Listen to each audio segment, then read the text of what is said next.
Hello, ladies and gentlemen, and welcome to Red, White, and Reviewed. I'm your host, Brian Best, joined alongside with the lovely and talented Jessica Finch. How are you doing, Jessica? I'm doing great. Thanks, Brian. Awesome. Fantastic. So, this week we have reviewed Man of the Year. This is I'll say political thriller, just because I want to use political thriller. Kind of not really in the realm of like the Tom Clancy's or Tinker, Tenor, Dr. Spy, or Taylor, Dr. Spy, or whatever it is. But basically, it's a comedy. Robin Williams stars as Barry Levinson. Basically thinks Stephen Colbert runs for office and then suddenly miraculously wins, become president of the United States. Basically, he goes through all of, kind of phases of becoming president. Basically, it takes place between him being president-elect on, but then goes into a kind of seedier, darker side with a software engineer played by Laura Linney, who suspects a computer glitch was responsible for his surprising victory. So anyways, what I want to talk about this is basically it's a very interesting movie. Don't you agree, Jess? It's not interesting in the fact that it's a compelling movie, but interesting in that it's a comedy mixed with a very weird thriller actiony film. I have to agree with you there. I think it's a weird mix of genres, and it doesn't quite know what it's doing some of the time. And I felt watching it that it was a really big vehicle for Robin Williams and his comedy and all the voices and impressions that he does. But then, I don't know, I found the story with Laura Linney and all that thriller business was a bit weak in comparison. Like, it felt like two different movies that were trying to merge, but they didn't quite fit. You're true. It's a divide between comedy and action and, a little bit of political commentary. But it doesn't do anything extremely well, or doesn't do anything really, really well anyways. I know. I mean, there are a lot of films that combine action and comedy really well. Rush Hour being one. Yes. But this movie didn't quite pull it off. It didn't really do it for me. It didn't. And basically, when it first started off, it is a half decent comedy film. And I think it should have just stuck to the comedy, and I would have liked to have seen, okay, so he gets elected, spoilers, and then what happens? You know what I mean? Like, yeah. if Stephen Colbert had been, was elected, let's say, what's next? As opposed to, he won because of a computer glitch. It just kind of, it would have been nice to see that story play out, like what happens if he became president, and then like that kind of story between, him as president and his interactions with world leaders. That would have been kind of an interesting way to play it. However, I don't know, it made sense this route, but even still, it didn't go right. I mean, there was a moment when he gets elected president, and it was trying to go for that thriller moment, or basically give that kind of thriller and suspense where Laura Linney's character is attacked in her own house. And I thought, this was completely, it just came out, it was shocking. Like, it was a little bit terrifying, a little bit scary at the same time, and kind of completely, beyond the realm of comedy at this point. I don't know, just... Yeah, and the other thing is that they're also trying to get a little bit of romance in there, too, between Robin Williams and Laura Linney. Like, he's a really lonely guy, as opposed to all the other people running for office who are family men, and kind of rub that in his face. And he's a bachelor, and I guess initially, like, he's really into Laura Linney. She shows up pretending to be a CIA agent. And then it kind of takes a turn because he's not sure whether to believe her or think that she's crazy, and, it kind of feels like sympathy for her, so I don't really, it didn't really work, so. Well, it didn't really work well, but it did have a lot of political kind of commentary on basically how the American election process works, and basically how him making a mockery of the system kind of brings out how bad it actually is.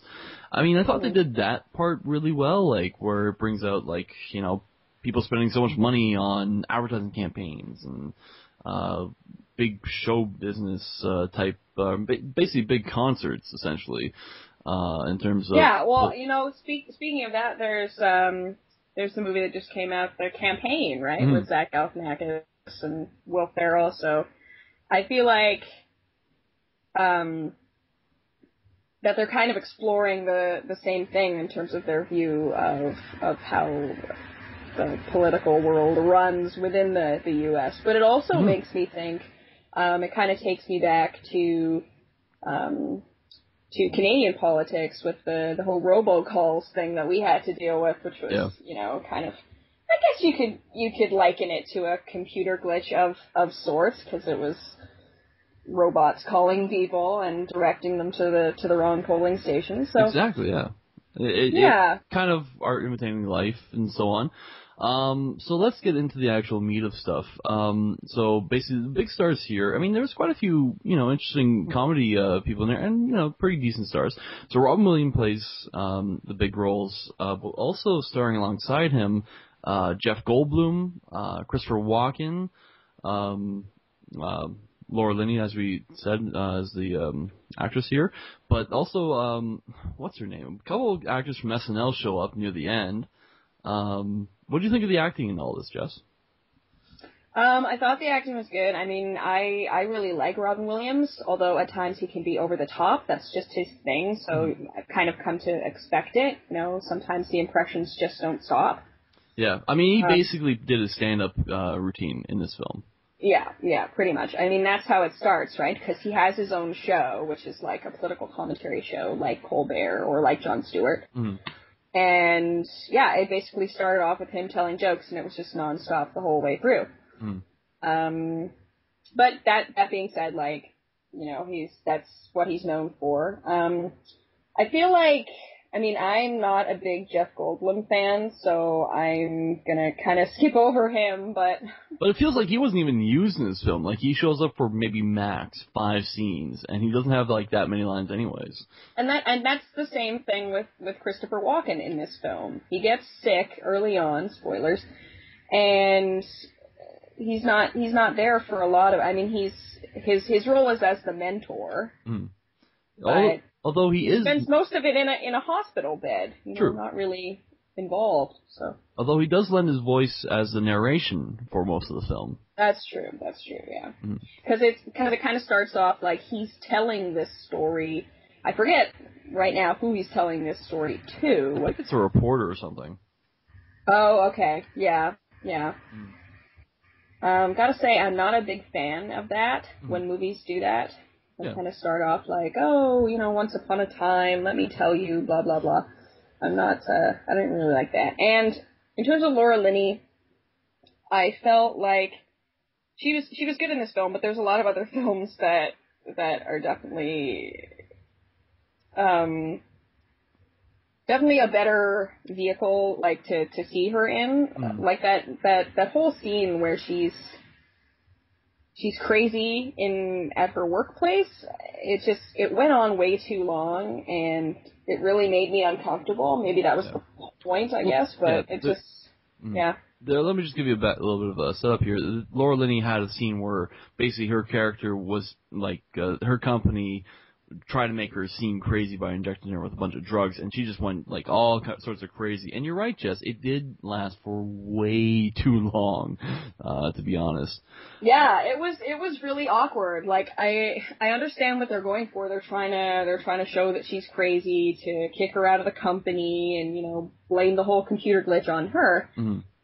But it went on. It must have been it felt like 10 minutes of just people staring at her as she, you know, gets her coffee, spills all over the floor, and is basically wigging out in her work cafeteria room. True. I mean, she's had a lot of acting experiences, but I have a feeling that, you know, everyone else in this film was kind of like they were made for this role. Like Robin Williams as the political candidate. Great, yeah. He was just like, and like we said before, he was basically just doing a stand-up routine. Christopher Walken, I mean, you give Christopher Walken a script of anything and it'll sound half decently Christopher Walkenly fun. And then Jeff Goldblum, like we said, hasn't really been in much of it. So a lot of the acting was really pushed on Laura in this entire film, which, I mean, she did do a good job in it, but she was given some, hard points, I'll say. Yeah, and it's kind of what we were talking about before, right? Like, she's trying to carry the thriller element of the film, and that's the weaker part. I feel like the comedy is what they should have focused on, and that was great with Robin and Christopher and all that. But yeah, Laura had a much harder role trying to carry the thriller element because it just didn't work. Now, overall, I gotta say, regardless of the thriller element, the political aspects and the comedy at times was really good, and I had a few laughs in it. So, I mean, all films require at least some kind of, suspension of disbelief, but I think this film requires just quite a bit more, especially if you know a thing or two about the political systems and, just anywhere really. Yeah, as a commentary, comedic commentary, I thought it was really, really good, and maybe Barry Levinson was thinking that the comedy alone wouldn't have been enough. I'm not sure, but I would give this film, in terms of rating, I would give it probably like a 6. 6 out of 10. It did, a 6 out of 10, because it did make me laugh. Yeah, so that's worth something. I'll probably give it about a 5.5, to be honest. It was funny in parts. The thriller parts did not make a lot of sense, and basically the entire film really didn't make a lot of sense when you think about it from a realistic standpoint in the United States of America. Basically their electoral system. But I gotta say, another thing with this was made in 2006, so this would have been the midpoint of Bush's second term, so, we were seeing a lot of political kind of moves, anyways, in terms of the entertainment industry, basically making fun of politics. So you had this film, but there was also a bunch of other stuff, like Green Day's American Idiot came out in 2004, I believe. And so, this is part of that whole anti-political. It's also interesting because in a way it's like anti-political because it's like, this comedian runs and he actually wins, but then the thriller element is like, okay, well, who's actually backing this movie? You know what I mean? Like, because if this comedian actually wins, oh no, wait, it has to be something wrong with the system, right? So it kind of turns it around to be like, this would never happen. Never. It has to be a computer glitch or something if this would never happen. You know what? To be honest, I really wish they had gone through with it and made it just like his presidency. And I kind of, it would have just been funny to have it be just a comedy and then, the weight of it. Because we see Robin Williams, in his moments where he does break away from the comedy thing, have moments where he's like, I'm actually going to become the president of the United States. This is a scary moment. I've got a lot of responsibilities now. It would have been interesting to see that play out through an entire 4-year term and see how that would have affected him. Basically, I would have liked to have seen that movie, and that's what I was expecting. I don't know through a 4-year term, but if he's so funny, then being president, it's not a funny job. No. So. It's hard to say how it would have gone if it would have gone the way you're suggesting over the course of 4-year terms. He would have probably been kind of a downer, actually. Well, I would rather have seen that movie, or at least seen that movie been made, than get this kind of wishy-washy. We're trying to be a comedy or political commentary or comedy, and mixed with a thriller, and just didn't pull it off just right. Yeah, true. All right. So, Man of the Year is available through Netflix. You can find a link to it in our description below. Currently, it has 3.3 stars out of 5, but we are here giving it a 6. Jessica's giving it a 6, right? Out of 10? Yep, I am. Yeah. I am giving it a... Being very generous, I think. And I'm giving it a 5.5. So this has been Read, White, and Reviewed. Please subscribe to our channel. Give us a like if you really enjoyed this. And please give us your commentary in the comments below. Otherwise, my name is Brian Best. And I'm Jessica Finch. And thank you for joining us for another episode of this stuff. I really enjoyed it. It's fun. Fantastic. Right. Okay, bye. Bye.